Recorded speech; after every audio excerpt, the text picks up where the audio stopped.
Landlord won't remove mold in the house and won't let me leave. So I get the house condemned. I've lived in a lot of awful places throughout my college years, but this was one of the big ones. It's pretty long, just to warn you.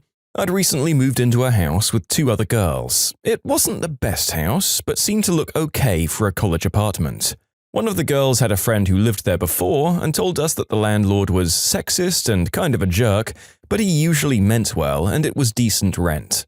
I'll be referring to him as Idiot Landlord. We were all broke, so we decided to sign a lease. I should have realized the warning signs when Idiot Landlord wanted to sign it in a Big Boys after he had just eaten dinner there, and the leasing agreement looked like he chopped it up from other pictures of lease agreements on Google. We also found his apartment as an ad off Craigslist. Things were fine for a few months. I was living alone until the next school year would start and wasn't home all the time since I would go over to my boyfriend's a lot and sleep over. It was a split house with an apartment in the basement and ours on the first floor. It wasn't long until I started to notice things happening. We'd get a good amount of rain since we're in the Midwest by some big local lakes and it was springtime. We'd get a good amount of water and the concrete steps to the house would constantly fill up with water that I had to jump over. And that water would disappear overnight. It also started to get a little bit of a musty smell in the house, and I'd started coughing and sneezing all the time, but I didn't know why. Soon the other girls moved in and we started having some difficulties with Idiot Landlord. He wouldn't tell us when he'd come over to check on the property, which he said he did this to keep up on looks and mow the lawn, but he did it way too often for any of us to be okay with it. He'd argue with us about having a copy of our own lease. He'd yell at us to give him rent payments in cash, especially before going up to his cabin up north with his girlfriend. The biggest of all was that we were having problems with mold and he just didn't care. For a while, we hadn't talked to the people in the basement apartment until everyone started having problems with Idiot Landlord. We'd hear them arguing and yelling down below about as often as we would upstairs, but they were in a hellhole. Everything they owned had mold growing on it. They had bugs everywhere, earwigs, beetles, ants, you name it. They were constantly throwing away their clothes, dishes, furniture, even their college papers and homework, since it was all growing mold. They spent money on plastic bins to hold most of their important items, but even those would get moldy. From what I understand, we ended up with a certain kind of mold inside the house that causes allergic reactions to things.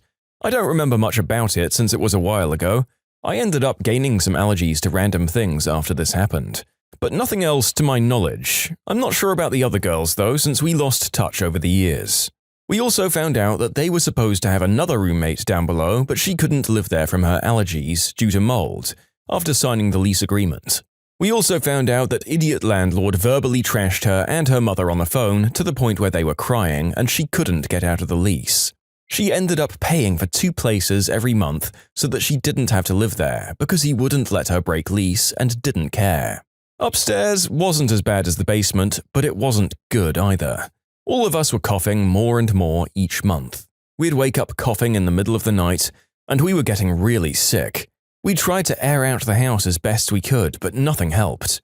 I ended up getting a severe case of strep throat, so bad that every swallow I took made my eyes water and made me verbally make noise from the pain. I tried to ask the doctor I went to if he could prove that this was from mold later, but unfortunately he couldn't give me a solid statement on it.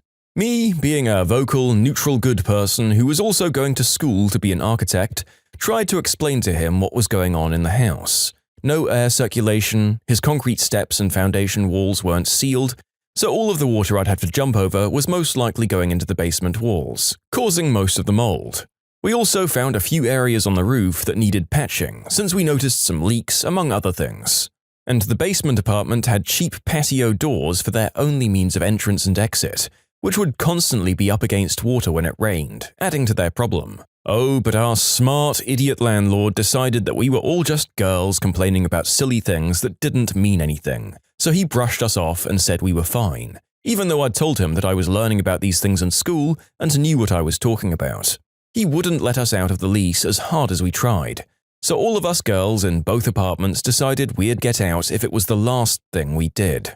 Then began researching all of the legal apartment and tenant information for our state and city to get out.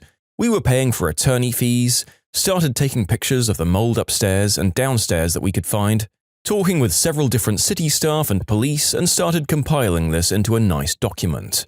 After deferring my rent payment to get a copy of the lease agreement from Idiot Landlord, we could finally take a look at our legal document and use that further to get out. We were also working with another landlord at a renting company in town who I will call Non-Idiot Landlord. He was thankfully doing his best to get us out of that crap hole and into his apartment. Through him, we'd get all of the legal ins and outs of the renting business, and he would help us find a loophole.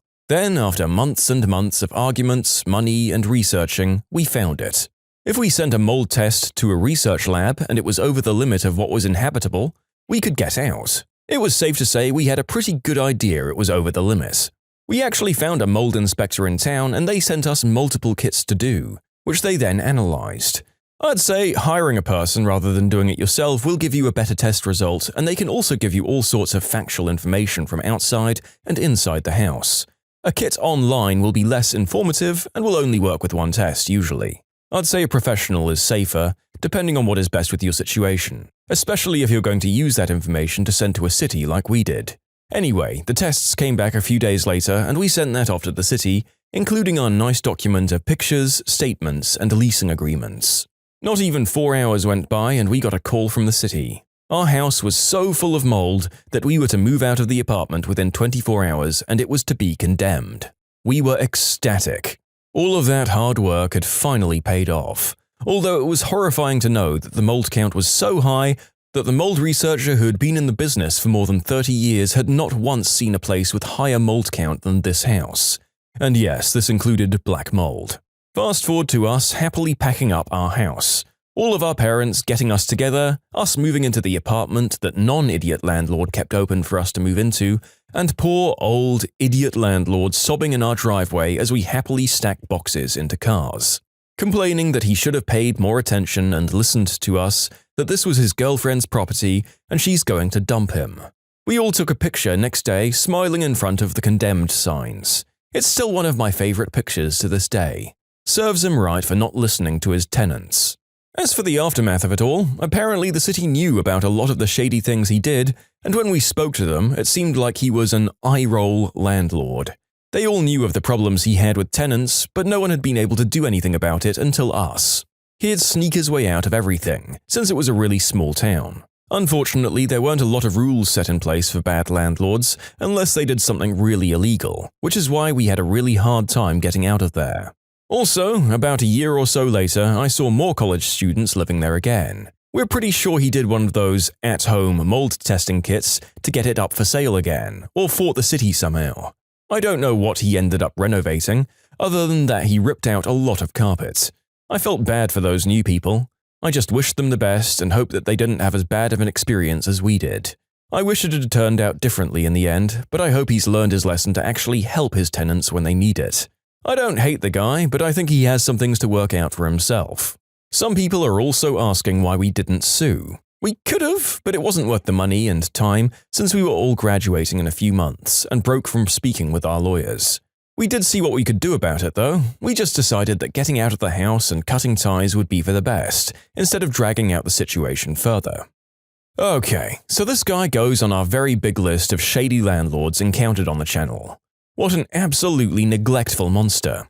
Gotta say, I also noticed that the prior tenant said that this guy was sexist and he seems to only get in female tenants? Maybe so that he can just shout them down when the many problems with the lease actually come up? And he was just straight up there stuffing more poor souls into the damp hellhole the next year. Let's be honest, what were the chances of Idiot Landlord not actually taking the proper steps to fix the problem and using workarounds or just fighting the city instead? I think they're pretty high. Apparently in the States, the government can be hamstrung by people and private businesses pretty easily, so I wouldn't be surprised. Score another few generations of tenants with destroyed immune systems. Our author should have Molotoved the place on their way out. Well, at least she and her co-tenants got out eventually and had the added satisfaction of seeing him sobbing in the driveway as they left. The only part that I'll never believe is that a person like the landlord ever admitted they were wrong. In my experiences, landlords like this guy will always choose to believe that this is a conspiracy of some sort by their tenants to wrongfully cheat their way out of contracts when they've been bad. And I don't think we should give the good landlord too much credit here either. Sounds like they had a vested interest and they gained some tenants into the bargain out of getting them out of the first contract. But then again, they have outlined the way to deal with bad landlords pretty well, so with any luck they won't be tempted to pull crap like that either. If you like Am I the Jerk, you're probably going to love Am I the Genius. Check it out, linked below. Also, go to AmITheJerk.com/submit if you would like to submit your own stories. Am I the jerk for being really honest with my manager in front of her boss? So I've been a stay-at-home mum for several years. I worked very hard on our budget, shopping, meal prep, etc., and we were okay.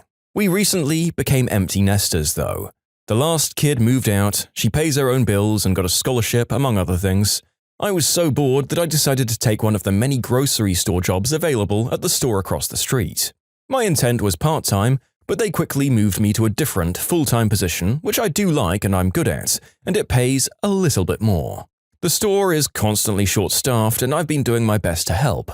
But recently my manager sat me down with her boss, read witness, to have a documented discussion about how I'm not a team player because I won't help other departments even though I'm struggling to just get my own stuff done. Because my position should have 3 people, even though it's just me. They wanted me to sign a paper acknowledging that my behavior was unacceptable. I told my manager, "You need me, I don't need you. In my previous position in management, I learned it will cost your store an average of $10K to hire and train a replacement. I also know that you have a walk-in interviews welcome sign outside every day, and you're all stressing out about how short-staffed you are and have limited applications. So no, I won't sign this, feel free to fire me. There are 10 stores within a mile that are also offering walk-in interviews. So yeah, not happening. You can accept that or replace me. I really don't care if you mark me as not eligible for rehire. I'll just leave you off my resume and do just fine." I still have a job 3 days later and everyone is acting like nothing happened. But some people are saying I'm being the jerk because the management is also struggling because they're short-staffed. They said they needed to speak with HR and decide how they'd handle my behavior. The district manager went on his way and the manager who called me has been super nice for the last 3 days since the talk, but I never got an update on what HR said to them. Yeah, not the jerk. If they didn't fire you after that, it was definitely all a ploy to try and scapegoat someone else for the store not meeting a goal of some sort. The fact that they wanted a sworn statement saying that certain things were your fault, instead of just telling you and disciplining you accordingly, is very telling here. And that kind of behavior is probably why they're having problems hiring and retaining employees. That, coupled with what's probably a minimum wage hiring policy. So yeah, they can't afford to let go of anyone who isn't actively losing the store money by dropping several $100s worth of product on the floor every day. Management really needs to be given reality checks like this one here to ensure that they treat their employees with respect, especially in a situation where they're so short-staffed. Also, if your manager is being that nice to you after you so openly called them on their crap, it means that they're likely terrified of losing you. You can't be doing that bad of a job. Stay strong, working-class hero. Managers aren't allowed to tell me to use their parking space when they're off? Alright then. So this happened a good 6 years ago now. I was just starting my IT career, so I was a basic level 1 desktop engineer for a large financial company. My team consisted of me, a level 2 engineer, and 3 managers. 1 for data, 1 for people, and 1 overall manager. Parking in town was either expensive or impossible, and while management and supervisors got parking spaces in the huge multi-story building next to the office, other staff members didn't get one and either had to pay the very expensive parking fees or park very far away and walk. Being on a low entry-level salary, I opted to walk the 30 minutes into town, and often got sick due to bad weather. This level 2 guy lived a 5-minute walk from the office and didn't own a car. When any of the managers were off, they offered their parking spaces to me so that I wouldn't have to walk, which was very nice of them and greatly appreciated, as it was saving me money too. One day I got called into HR though because someone saw me coming out of the multi-story and got jealous and asked why I got a parking space and they didn't. This HR manager was incredibly condescending and talked to me like I was a literal child, with lines like, "Back when I was your age, I thought the world owed me everything too." Which is absolutely not my attitude, but sure, go off on one like you know me. She said it wasn't fair on the level 2 guy because he might want the space too. She wouldn't listen when I said he didn't drive and even said to me he didn't want it after I asked if he was okay with me using the space. At the end of the day, I went into the management office and we were chatting about the day as we usually did, and told them about the HR meeting and said they weren't allowed to let me use their space anymore. The data manager then had a genius MC suggestion. She was a very selfless soul who sacrificed much of her time to help other people, and this situation rubbed her the wrong way, and she wanted to do something out of spite. She said that whenever any of them were on holiday, they'd just tell me that their parking spaces would be empty for the duration. Not specifically that I can use it, which is what we were told not to do from HR. So the next time they were on holiday, I parked in their space, and after a few days, someone else got jealous and tattled to HR again. I was dragged into a meeting and asked why I was still using their space. I said that I just took a chance on an empty space I found in the multi-story. They were rented to the individual employees and not pay and display. She went and asked the data manager when she was back in if she said I could use the space, to which she just said, "Nope, I just said goodbye before I went on holiday for 2 weeks." HR then told her I was in her space in her absence and asked her if she wanted to raise a complaint against me. She said, "No thanks, I wasn't using it anyway."